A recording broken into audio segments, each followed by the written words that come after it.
Mateus 28, 16. Amém?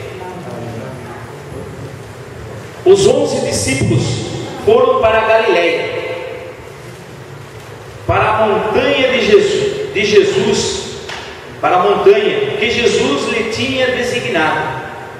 Quando ouviram, adoraram-no. Entretanto, alguns hesitavam ainda. Mas Jesus, aproximando-se, lhes disse: toda autoridade me foi dada no céu e na terra. E depois ensinai a todas as nações, batizai-as em nome do Pai, do Filho e do Espírito Santo. Ensinai-as a observar tudo o que vos prescrevi. Eis que estou convosco todos os dias até o fim do mundo. Até fim, tem algumas traduções que até ao fim dos tempos. Ele nos garante, e aqui ele nos traz mais um ponto. No batismo nós recebemos a Santíssima Trindade, o Pai, o Filho e o Espírito Santo. Somos batizados em nome do Pai, do Filho e do Espírito Santo. E ele nos garante que ele permanecerá conosco. Mas vamos um pouquinho mais em Atos dos Apóstolos. Em Atos dos Apóstolos, capítulo 1, versículo 5. Porque João batizou na água, mas vós sereis batizados no Espírito Santo daqui a poucos dias. João batizava com água. Nós hoje, igreja, somos batizados no Espírito Santo. Recebemos o Espírito Santo no batismo. Recebemos ele. Mais um detalhe, Romanos 8, vamos um pouquinho mais para frente. Romanos 8.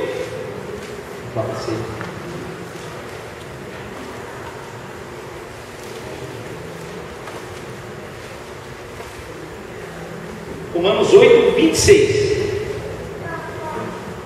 Outro sim, o Espírito vem em auxílio. Outro sim, o Espírito Santo vem em auxílio à nossa fraqueza. Aquilo que nós estávamos falando. Quando nós pecamos, estamos doentes, ele vem em nosso auxílio. Quando nós temos dificuldades, talvez no nosso casamento, para manter o casamento, eu tive. Mas o Espírito Santo se manifesta porque ele é a nossa ligação. Ele é o elo que nos liga. Essa aliança que a gente usa não é somente símbolo. É o símbolo que eu sou casado, mas que o Espírito Santo de Deus é o que comanda a minha vida. Jesus Cristo que comanda esse casal. Esse é o sentido maior. E aí ele continua: porque não sabemos o que devemos pedir, nem orar como convém, mas o Espírito mesmo intercede por nós com gemidos inefáveis. Olha a certeza que ele nos dá. Porque por nós mesmos talvez nós não saibamos talvez pedir. E muitas vezes não mesmo, a gente não sabe. A gente vai pedir para Deus: ó Senhor, eu queria ganhar na Mega Sena. Quem é top? Mas tem pessoas que pedem tantas coisas que você não imagina. O irmão falava aqui: ah, se o Senhor me der um carro, eu vou para a igreja. Nós não sabemos pedir, mas devido a esse Espírito Santo que está dentro de nós e se manifesta, devido aos sacramentos que recebemos através da igreja, ele que ora através de nós. E o Padre Jonas nos fala muito para a gente orar em línguas, porque quando a gente ora em línguas, não somos nós que está orando, é o próprio Espírito que está orando, porque nós realmente não sabemos. Muitas vezes nós ficamos sem palavras, e é importante que muitas vezes a gente não fale nada, porque Deus conhece o nosso coração. Como foi falado aqui hoje, já Deus conhece, Deus sabe do nosso pedido. É só nós prostrarmos diante de Deus. Esse é o pedido. E um pouquinho mais. Eu estou até correndo um pouquinho, tentando muita coisa para a gente falar, porque é muito rico isso. Mas eu vou querer, para a gente encerrar, eu vou pedir para vocês abrirem João, para a gente compreender um pouquinho mais. João 15. Evangelho de João 15. Amém? Amém? Amém. João 15, versículo 1. Eu sou a videira verdadeira, e meu Pai é o agricultor. Todo ramo que não der fruto em mim, Ele o cortará. Podará todo o que der fruto, para que produza mais fruto. Vós já estáis puros pela palavra que vos tenho anunciado. Permaneceis em mim, e eu permanecerei em vós. O ramo não pode dar fruto por si mesmo, se não permanecer na videira. Assim também vós não podeis tampouco dar fruto, se não permanecer em mim. Eu sou, Jesus está nos falando, eu sou a videira, vós os ramos, vós somos os enxertos da videira.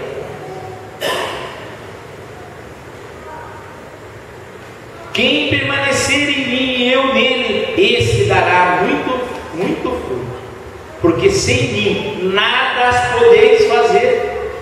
Por isso que ele se manifesta no sacramento, porque sem ele nós não podemos fazer nada. Se alguém não permanecer em mim, será lançado fora como o ramo. Ele secará, e hão de ajuntá-lo e lançá-lo ao fogo, e será queimado. E se permaneceres em mim, e as minhas palavras permaneceres em vós, pedireis tudo o que quiseres, e vos será feito. Nisso é glorificado meu Pai, o agricultor, para que deis muitos frutos, e vos torneis meus discípulos. Essa é a promessa de Deus. E para a gente compreender um pouquinho, nós vamos dividir esse evangelho em 4 partes: Pai, Jesus, Igreja e Espírito Santo, para a gente compreender os sacramentos. Pai, a fonte, o agricultor, a fonte de tudo. Jesus, o tronco. Igreja, nós, todos nós, somos nós.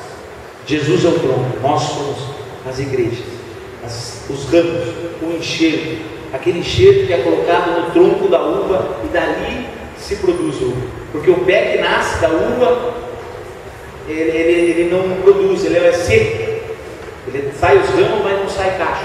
Aí tem que fazer um enxerto da uva, e aí saem os ramos e se produz a uva. E o Espírito Santo? Pergunto para vocês: aonde entra o Espírito Santo? Deus é o que vem, Deus é a fonte, Jesus o tronco, nós somos a igreja, e através do Espírito Santo, o que nós recebemos? A seiva, o leite, o alimento, porque a planta tem que ser alimentada, nós temos que ser alimentados, a igreja tem que ser alimentada, nós somos alimentados pelo Espírito Santo. Através dos sacramentos, nós somos alimentados. Através dos sacramentos que Jesus nos deixou, nós somos alimentados. Através desses sacramentos que nos cura, nós somos alimentados. Você vê a importância disso? Deus vai nos deixando umas parábolas, uns negócios assim meio estranhos, mas nos facilita para compreender. Deus, a fonte de tudo é Deus. O tronco, Jesus Cristo, que morreu por nós na cruz. O Espírito Santo correu do seu lado. O sangue de Cristo, a água que nos traz a vida, correu, Ele entregou por nós. Ele deixou, permitiu que derramasse tudo aquilo para que nós tivéssemos a seiva, o alimento que nos fortalece, que nos dá vida, que nos restaura.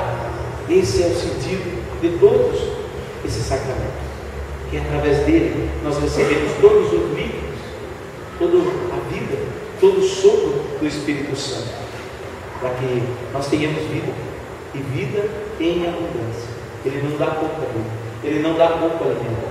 Talvez nós muitas vezes recusamos o alimento, não aceitamos esse alimento, mas ele nos manda esse alimento, e manda com constância, diariamente, é que nós não vamos buscar.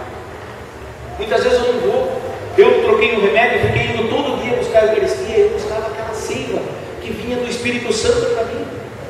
Quando eu vou lá e me confesso, e agora faço com frequência, porque eu necessito daquela confissão, eu necessito do perdão de Deus, de olhar no olho daquele sacerdote e sentir a presença de Cristo naquele momento. Ele falou: te perdoo, filho, fica em pé de novo. Eu tenho que ir buscar essa seiva. Eu estou ligado ao tronco, mas ele está me jorrando, mas talvez eu não beba. Talvez eu não quero beber, que nem a criança, muitas vezes dá um leite na boca e não quer tomar. Então, muitas vezes nós somos assim. Nós não queremos tomar esse leite que Deus está nos dando diariamente e constantemente. Não sou do enfermo, muitas vezes nós falamos para o doente, eu tenho uns doentes que eu visito, e aí a gente vai com um jeitinho, né, tentando falar, se você não quer receber um unção do enfermo, não, o senhor está achando que eu vou morrer? Não é morte. Não é morte, é vida. Jesus já matou a morte. A morte não existe. Na minha concepção, agora estou falando por mim, não pelo catecismo. A morte não existe mais. Porque morte eu estava quando eu estava no fundo do poço. Como aqueles discípulos que lançavam a rede no início do chamado lá em Marcos. Chamavam no capítulo 1, acho que é versículo 17 ou 14 seguintes. Eles passavam lá e chamou Pedro, chamou Simão, chamou Tiago, depois chamou, me ajude aí, João, os 4 primeiros discípulos, chamados ali. Uns estavam lançando a rede, mas não pegavam nada. Outros já tinham cansado de lançar a rede no mundo, já estava estourada a rede, não tinha mais o que fazer. E estavam tentando consertar a rede. Eu estava que nem esses dois.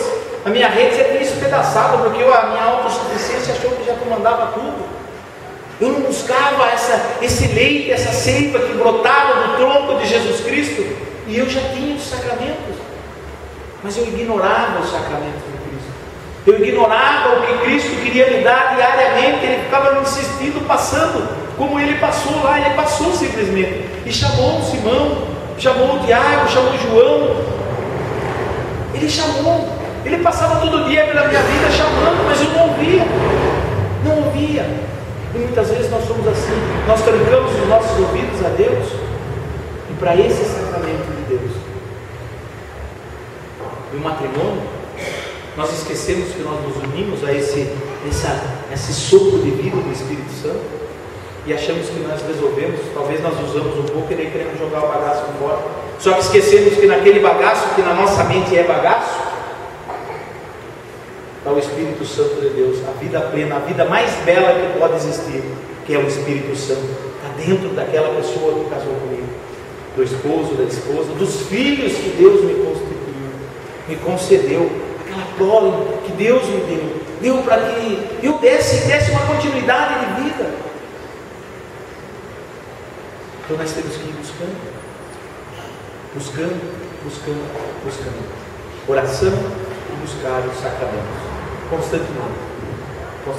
Muitas vezes nós falamos, eu já estou com uma idade certa, já recebi todos os sacramentos.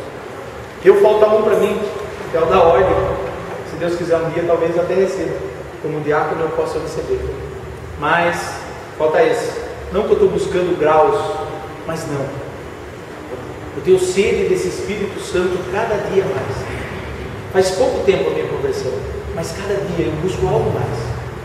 Eu não fiquei mais contente de eu ficar lendo a Bíblia em casa. Eu estou fazendo teologia, estou no 3º ano de teologia, porque eu quero buscar mais. Eu estou buscando, eu preciso, e nós precisamos buscar, ter essa sede, buscar a palavra. Ele fala aqui para nós. Vocês já tiveram 2 semanas atrás a palavra, que nos traz de volta a vida. Então não esqueça, irmão, não esqueça. Busque constantemente esses sacramentos, essa seiva que brota do tronco, que é o Espírito Santo. E ele subiu. Naquele momento que na cruz ele falou: Pai, nas tuas mãos eu entrego o meu espírito. Ali nasceu no Evangelho de João, pode conferir lá. Ali, para João, ali já aconteceu o Pentecostes. Ali já aconteceu o Pentecostes, não como no outro de 40 dias, mas lá já aconteceu o Pentecostes, porque ali ele falou: Pai, nas tuas mãos eu entrego o meu espírito. E no ele se entregar a Deus, a fonte de tudo, ele nos deixou toda aquela seiva, e ali saiu o leite.